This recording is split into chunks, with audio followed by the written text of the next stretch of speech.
So how many of y'all have used AI before? Anybody in here? Okay, 1. Does any 2, 3, 4, 5? All right, good. All right, sounds like I have a, out of a couple people, that's not too bad. I guess I should probably. My name is Alex Smith. I work at the Kentucky Valley Educational Cooperative. I'm one of the Holler Boys. So I do some video work, do some coding, do some STEM. We visit schools and do a lot of STEM projects with students. I also do a lot of video projects. But here recently, within the last 3 years, AI has become big. So I'm trying to teach people about AI. So what's something for the folks who raised their hand, or even if y'all didn't raise your hand, what's something you use AI for, or something that you found it super useful for? Anybody want to talk about how they've used AI and maybe a way it's helped them?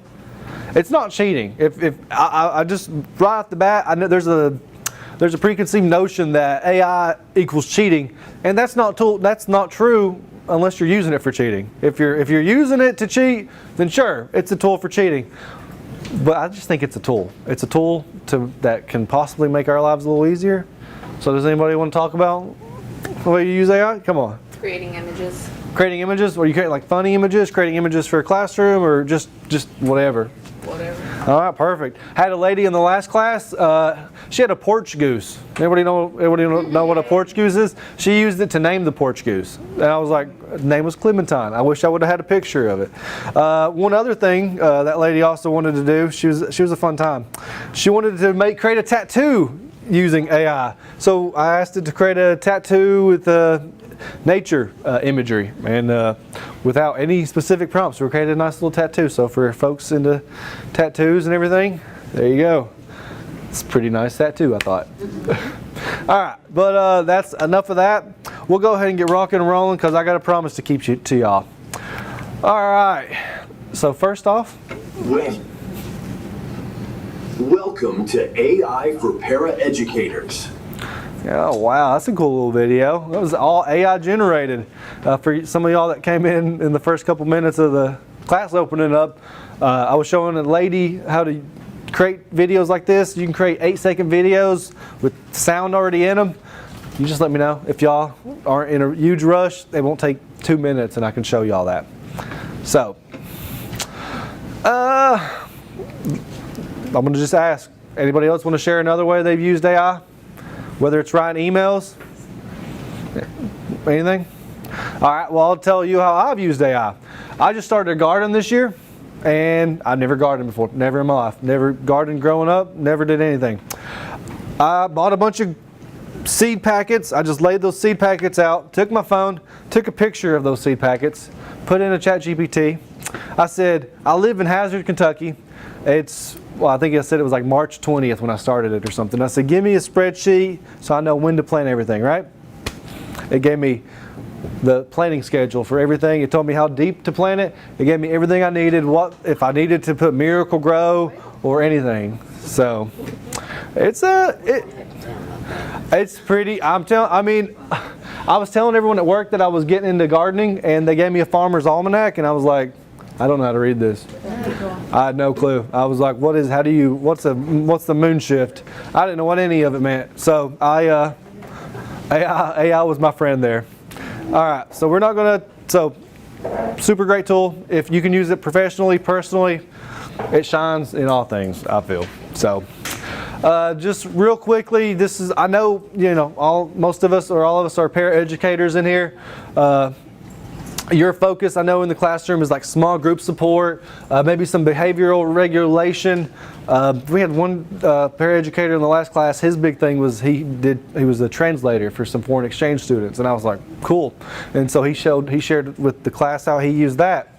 And then a connection. So you're kind of connecting the students to the teacher's lesson as the day goes on. So whenever I was creating this PowerPoint, I was trying to think of ways you all could use it. Let's say if you're sitting beside a student who's struggling that day, and ways y'all could use AI. So as we kind of go through some of our examples today, if you could think of a way you could use it, you may help someone else in the class. So feel free to talk up and just let me know if there's something else we should try. Why this matters? Why does AI matter? Well, I want y'all to be able to spend less time on the paperwork and more time with your students. It's as simple as that.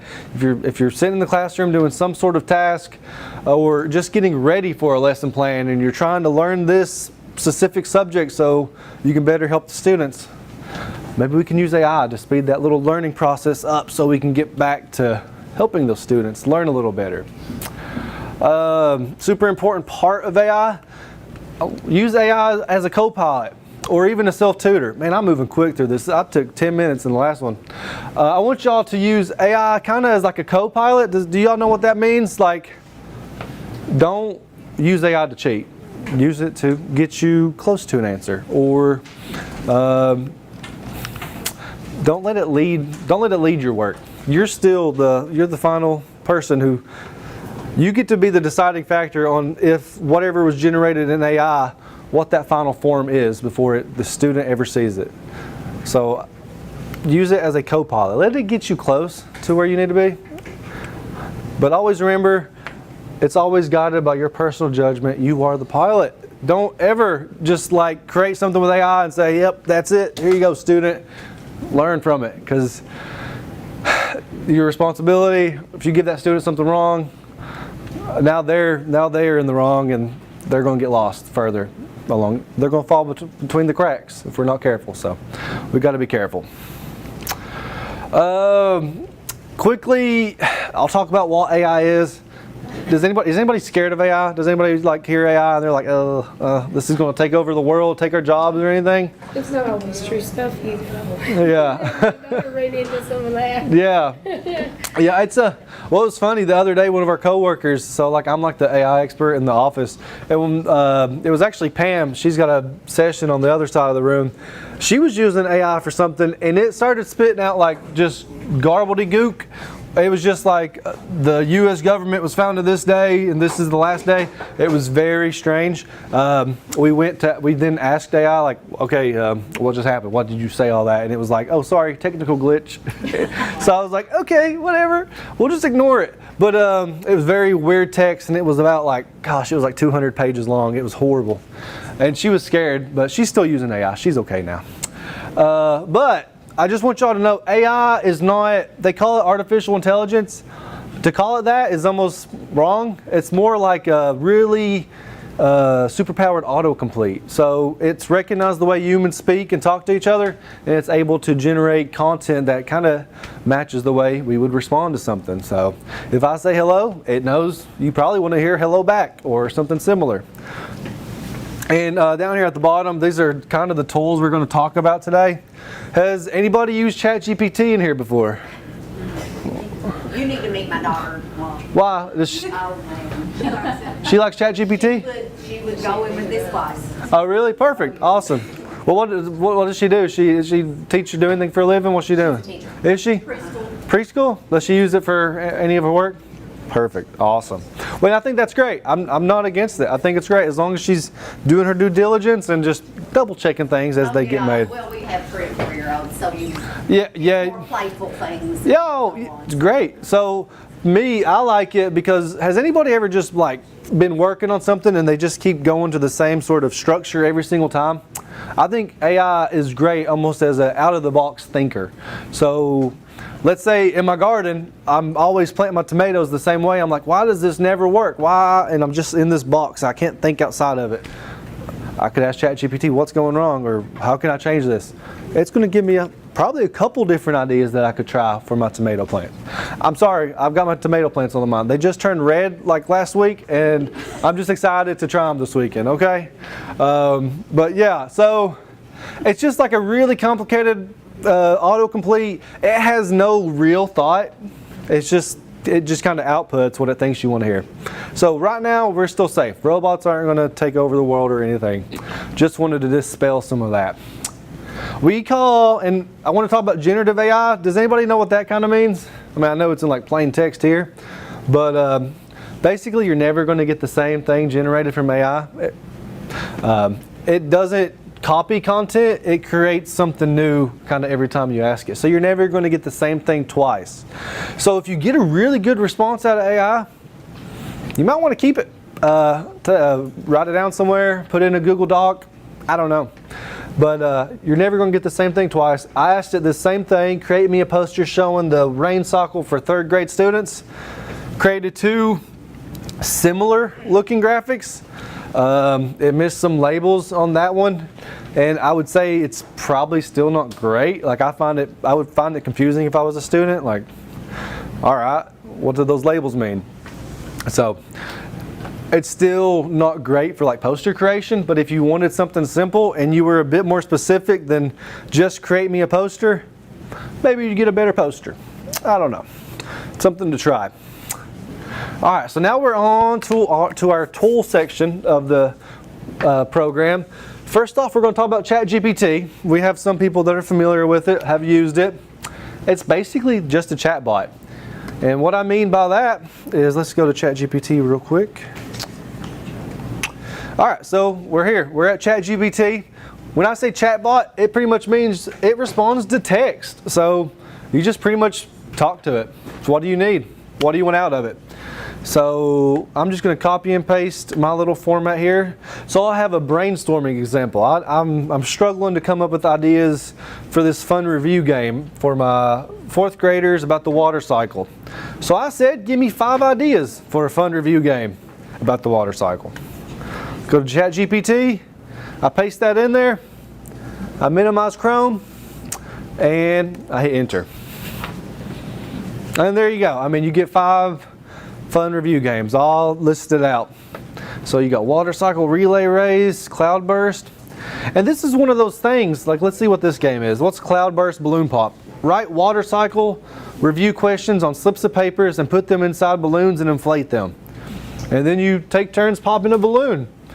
That seems like a fun little like rain cycle game. I would, if I was a kid and my teacher was like, we're going to pop balloons today in class, I'd be like, all right, yeah, this is going to be fun. So that's actually, I like that. So great. So that's pretty much how you would use it to brainstorm. So if you're working beside a student and let's say they're struggling to find the answer to a question or something, maybe you could ask ChatGPT, I need a way to help this student, but I don't want to give them the answer. You can pull your phone out and just type that to ChatGPT real quick, and there you go. You have some new ideas for how you could help your student on a specific subject. Does anybody use ChatGPT on their phone? Yeah, on your phone? It's great on your phone because if you're ever working with ChatGPT on your phone, you can just talk to it. So, you know, I'm sitting up here and having to type. It's got a whole little microphone button and it will transcribe everything you say. And I know some of us have like really thick accents. It does a pretty good job.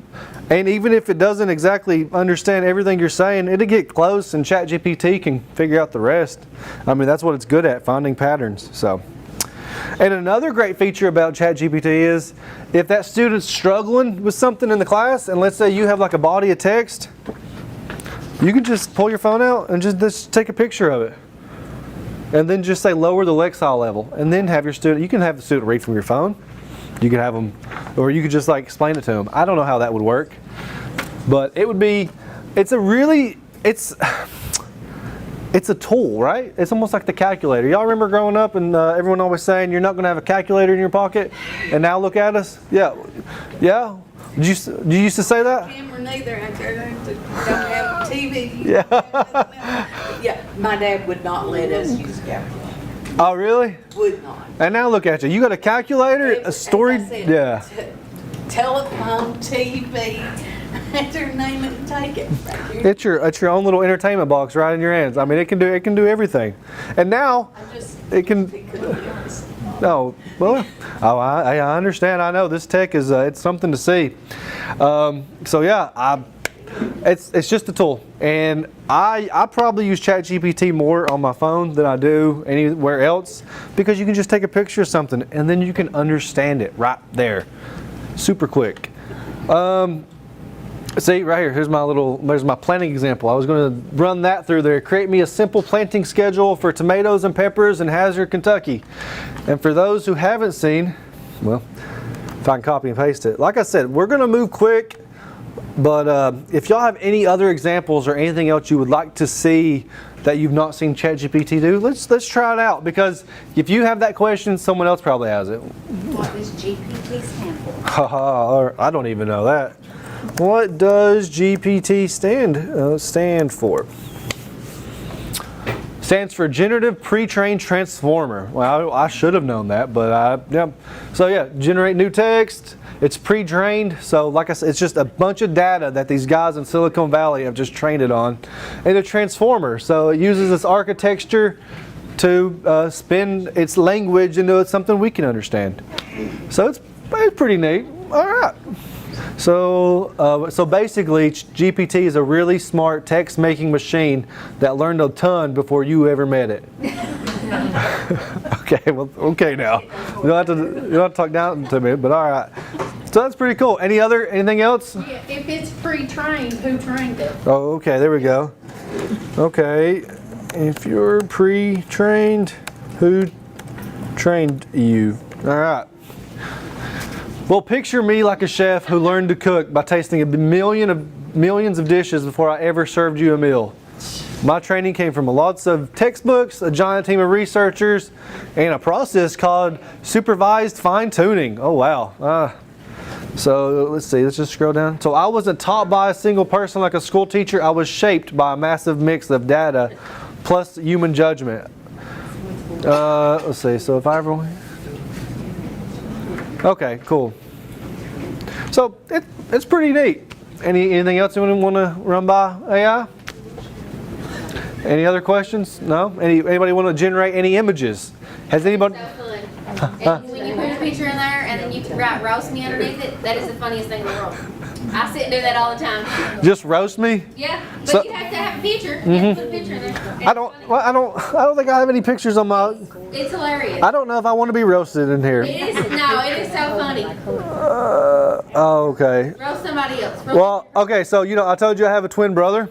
I do have if it will actually upload. I mean, we'll try. He's not in here, and he'll watch this video later when he's editing it.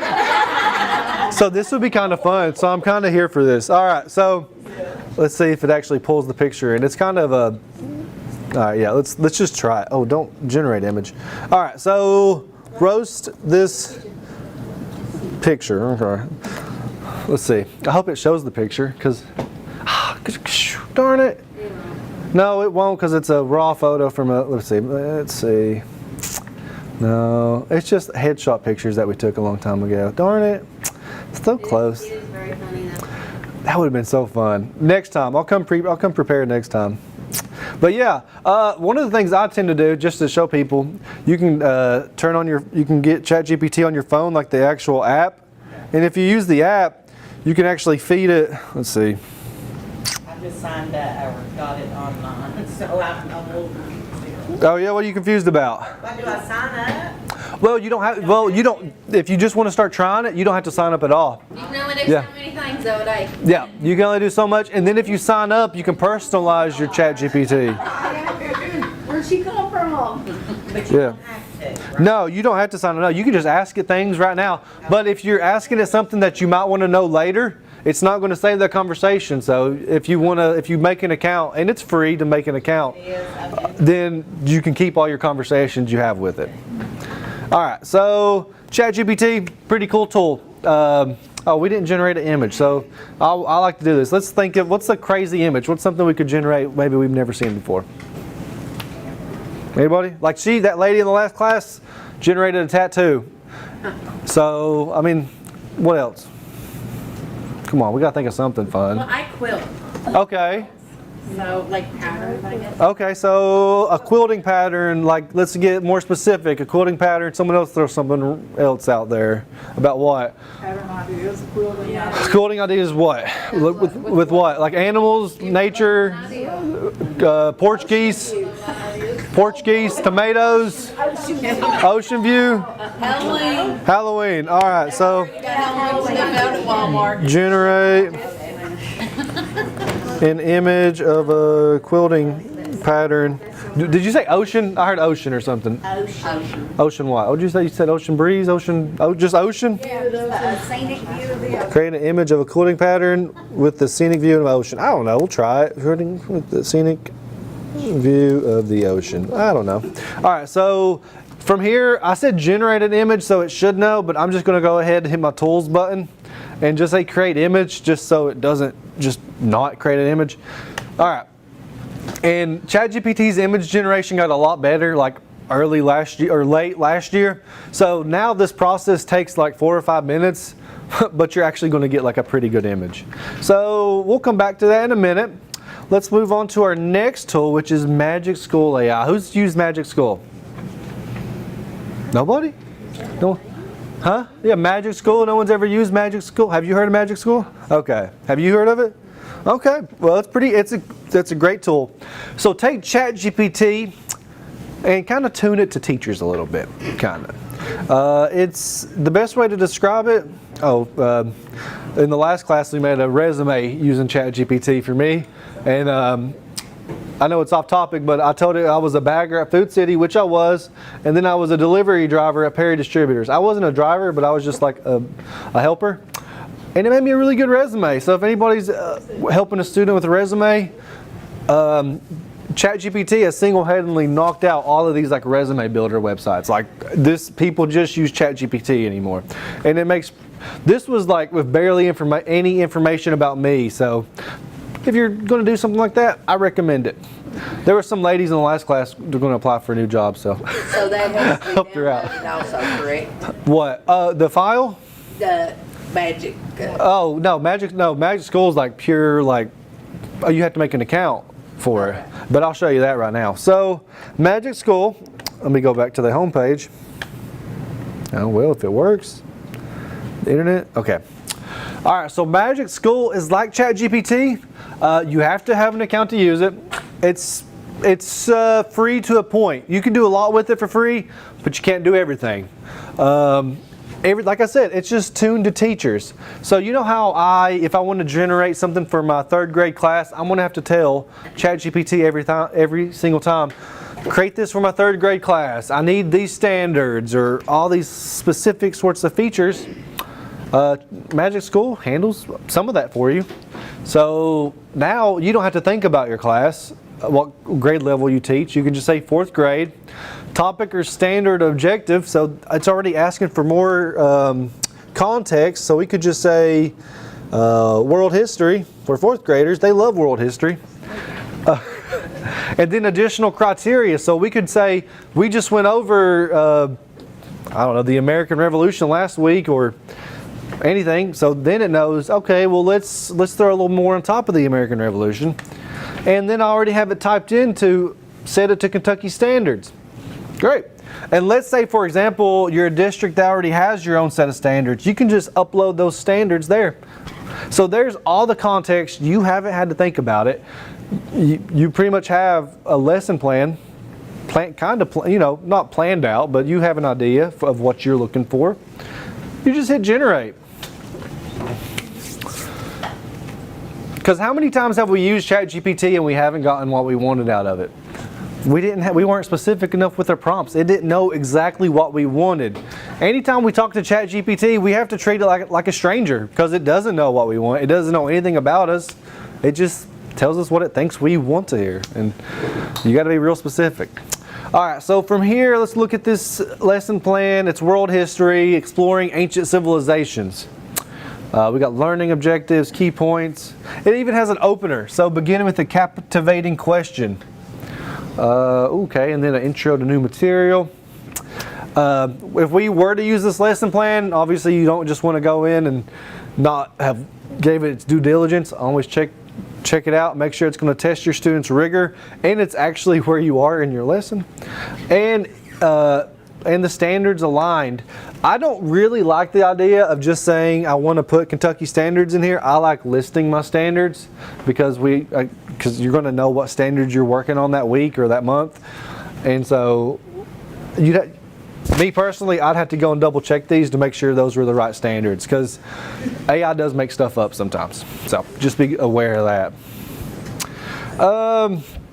Other cool things you can use Magic School for. Let me go back to Magic School here in a second. The internet's being slow now. All right. So one big thing, if I have time, I'd like to go over it. So I'm still gonna get y'all out of here. YouTube video questions. Does anybody ever generate like quiz questions using YouTube or anything similar to that effect? Magic School will do that, but you have to put the transcript in. It's a real complicated process. On that paper, there's a tool called Brisk, and it's a Google extension. Probably not going to talk about it. You can create YouTube videos from just the video itself, and it will like take it to your Google Doc. Brisk is a super great tool that if you're a Google Chrome user, well, it's phenomenal.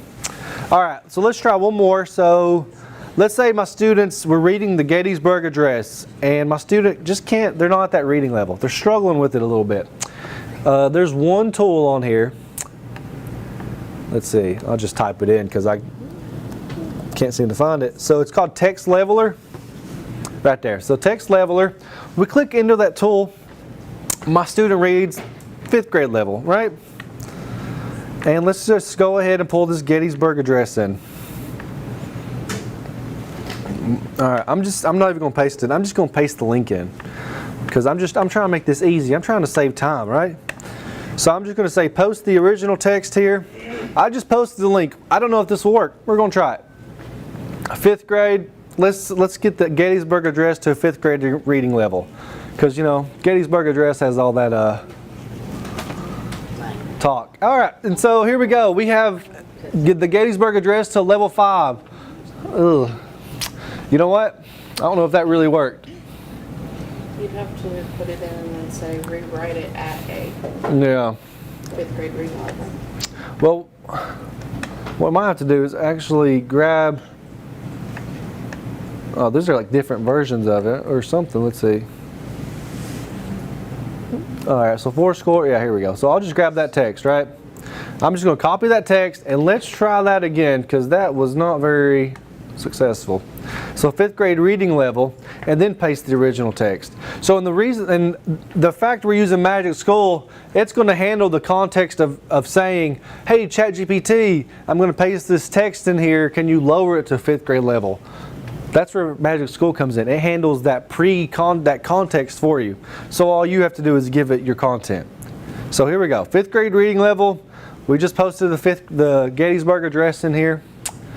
All right, so a new nation, 407 years ago, our fathers created a nation on this land built on freedom and dedicated to the idea that people are equal. All right, and if we go back to the Gettysburg Address, a little different. So now the original was 407 years ago, our fathers brought forth on this continent a new nation conceived in liberty and dedicated to the proposition that all men are created equal. A little simpler, a little more simple for the 5th grader. Maybe they don't know what some of those words mean. So pretty nice little tool. So if you're ever working with a student and they're struggling to read a text, you're not going to be able to pop an image in like you could with ChatGPT, but if you have the text like somewhere digital, you can just copy and paste it into Magic School. So pretty nice tool there. And then I got another tool that I kind of like better than Magic School, because let's say we like this text leveler. We can't take this any further in Magic School. Magic School is a kind of a freemium. They call it, I think freemium is the word, where it's free to a point. So from here, if we wanted to do anything else with this document, we had to take into another GPT, start over with this text leveler, because you have to upgrade. Like I can't click down here. It says customize in Plus or Enterprise, which is like another $10 a month. Buddy, do you know how much teachers make? I can't afford that $10. I'm not going to do that. So I've got this other tool. So let's try that out. So go back to my PowerPoint. That tool's called Conmigo. Anybody familiar with Khan Academy? Khan Academy? Yeah, it's a great. Back when I was in high school, I would use it to study for like a chemistry class because I just thought my chemistry teacher just couldn't explain it to where I needed it. So Khan Academy was great because they had videos that simplified a lot of that for me, and I was actually able to understand chemistry, and I'm not a great science student. So here I am. I'm on Con Amigo, which I just Google it and I get here. Great thing about Con Amigo, completely free for teachers. And you don't even have to use your teacher email. I'm using my Google email and it thinks I'm a teacher. So, woo, it's completely free. I don't even have to prove that I'm a teacher. And from here, we can generate booklets, class newsletters, clear directions. So already, if you compare Con Amigo and Magic School, immediately you're like, wow, they look pretty similar. They're just toolkits.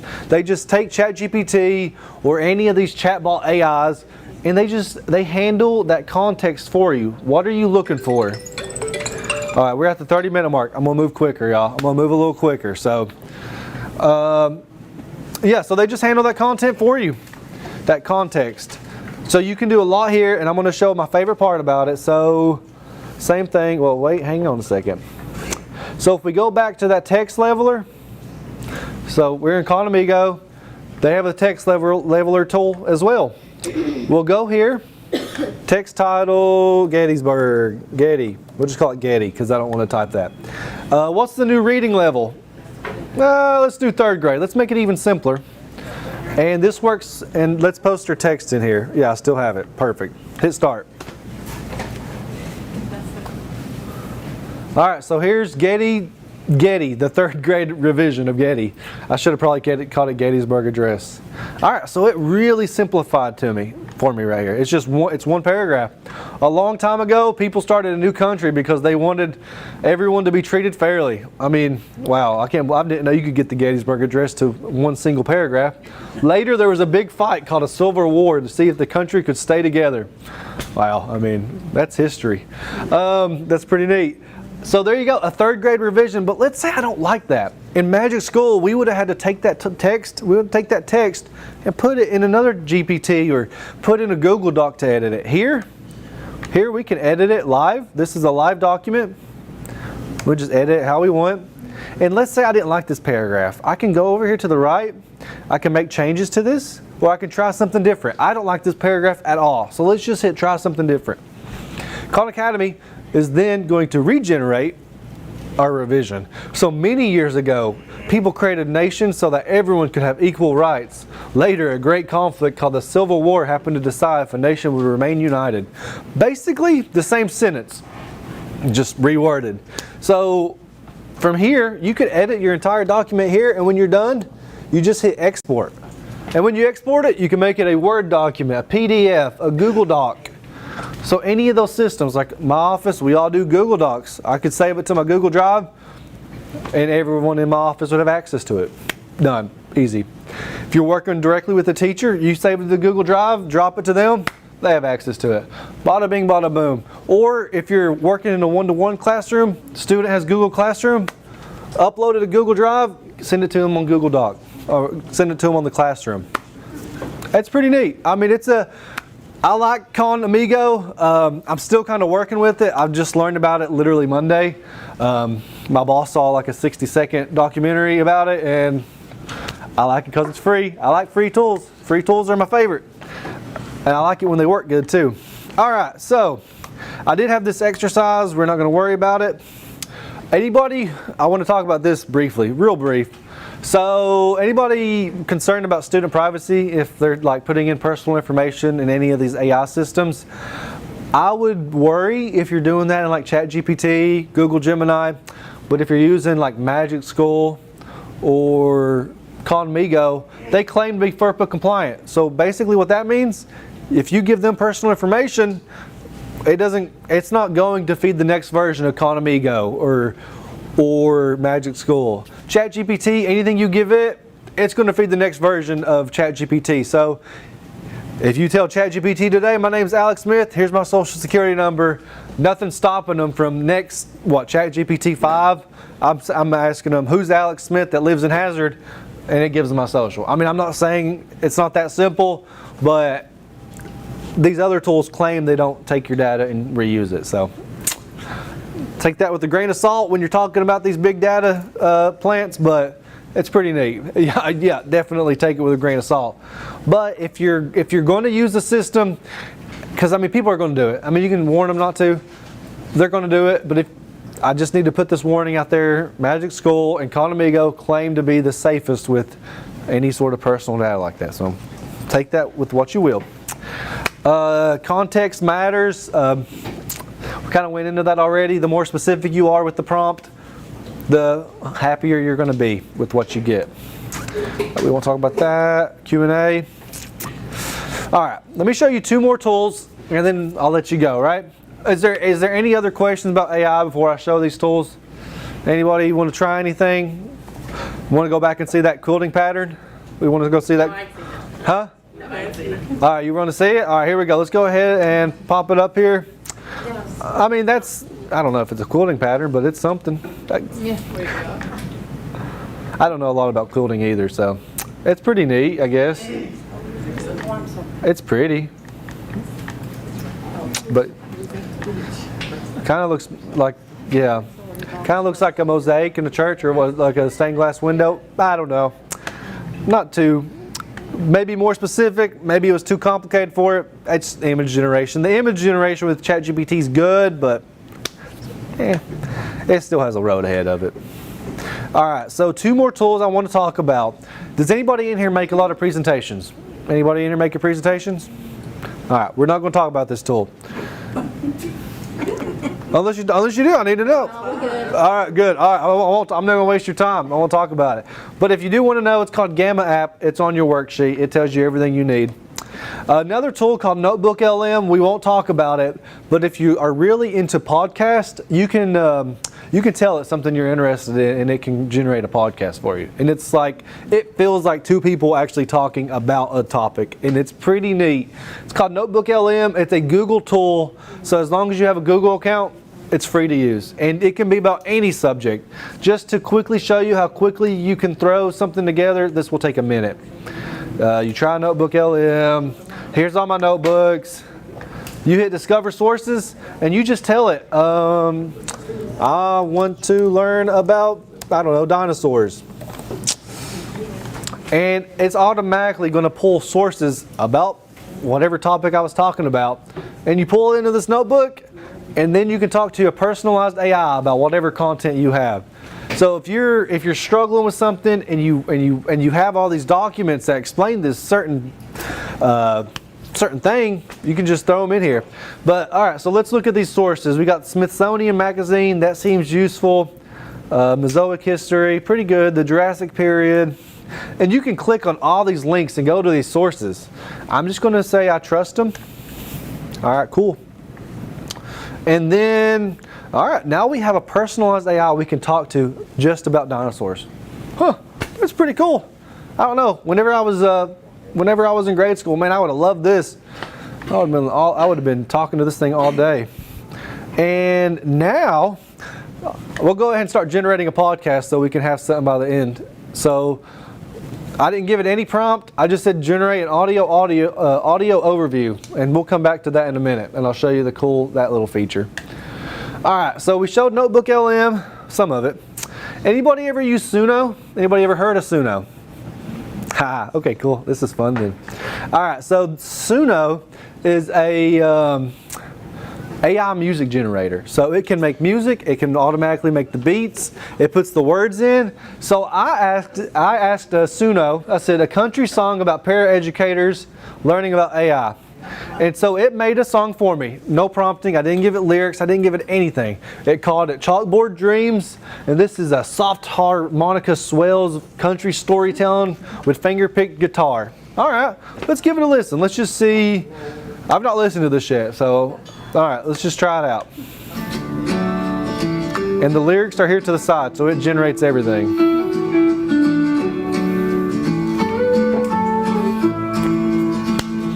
Down in the classroom, dust in the air, whiteboards hum with lessons to share. But today's talk ain't the usual tune. Circuits and codes beneath the moon. Chalkboard dreams now lit by screens. Para-educators chasing what it means. Teaching hearts, learning new starts. AI's the spark that loves the art. It's all right. I mean, it's. I don't know about it. It's a decent tune, but I don't know if I would be listening to it. Sometimes it can make some pretty good songs. Like I had to make a new teacher anthem the other day, and it was. I think this was like a hip hop tune. So when you make the music, you tell it what genre you want. Step into the room, all eyes on the prize. New teachers rising, watch the sparks fly. Fresh faces, fresh starts, hearts open wide. Kentucky Valley crew, now's your time to thrive. That's a bop. I listen to that every day. I listened to it on my way in this morning.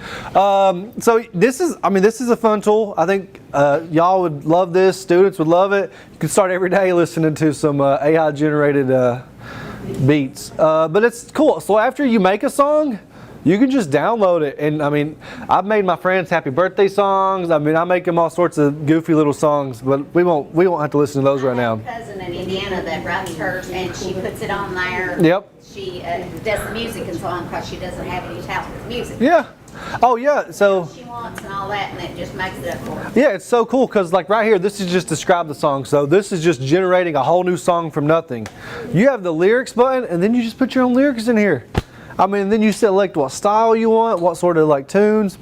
Done. I mean, it's. She has some pretty songs that she's written. I'll guarantee it. Yeah, it's a really nice tool, and I think if it knew the words, it probably could. I feel like it sounds very AI-ish, but it sounds a lot better than it did last year. So, you have to make an account to use Suno, but you get like 10 free songs a day. So, I mean, what's the harm? It's pretty fun. So you can download them, send them to your friends. If you like, you could do the whole Google Classroom thing. If you wanna, if a student responds to music, maybe this is the way they learn. You could have ChatGPT make you the lyrics, and then there you go. You could have Suno make the song. I mean, there's whenever I use AI with other AIs. Like I'll use ChatGPT to make a song, and then feed the song into here and use it there, or anything, whatever. I mean. You can use AI however you choose. Let's see if this AI, no, that's not done. All right, but that's Suno. Suno's a really great, fun tool. It's just suno.com. It's on your worksheet or your notes. We got Brisk Teaching, which is that Google Chrome browser I was talking about, but if you use Google Chrome, it's literally the best because everything's tied to your Google platform. So if you go to generate a quiz from a YouTube video, I mean, it's instant. It just creates it right there. Like here, if you install Brisk and you do everything with it, you get this nice little button down here at the bottom of your screen, and it knows I'm on a Google Slides, and I just want to create. Let's say I want to create a quiz for my slide today. So we're all going to take a quiz. Sorry, y'all. It's going to be. I'm going to make it. I'm going to make it for second graders, and it's going to be 10 questions, and I hit Brisket. Every time I say I get hungry. So we brisked it, and then what it does is it opens a Google form. And okay, I was going to say, are you going to make it? And AI Para-educators understanding technology. And right there, we already have a quiz. Sure, it's only useful if you use Google Form, but I'm sure you could probably get it to spit this out to like a Google Doc you could actually print off. But that's pretty neat. All right, so I think that's all the tools I have. Let's see if this is done. It's not. Is there anything else anybody would like to see with AI before we close? I'm getting you out about, I don't know, 10 minutes early. It's not great, but it's something. If anybody has any more questions, feel free to come up here. I'll hang you out till like 3 o'clock. Thank you all. Appreciate y'all.